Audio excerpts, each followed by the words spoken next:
Bugungi ishimiz Koson tumanida sammoyka apparatiga suv osmos filtr qo'yilgan edi, soatiga 500 litrlik.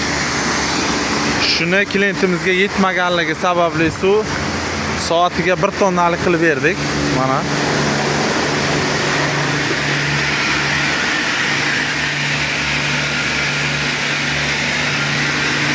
suv berishi 16-17, 6 ga ko'paytirib hisoblaysizlar, 1 tonnadan ham o'tadi. Davlenalari. Mana 5 salikni motorlarini o'zini qoldirib qilib berdik.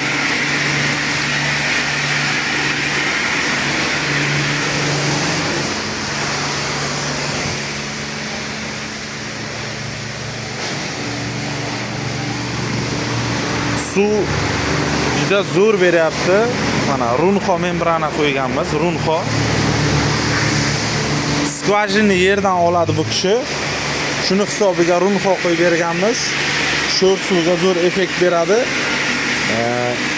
Eng qizig'i ikkita eski membrana, ikkita yangi qo'yganmiz. Mana 14 ppm ga tushirib berdi.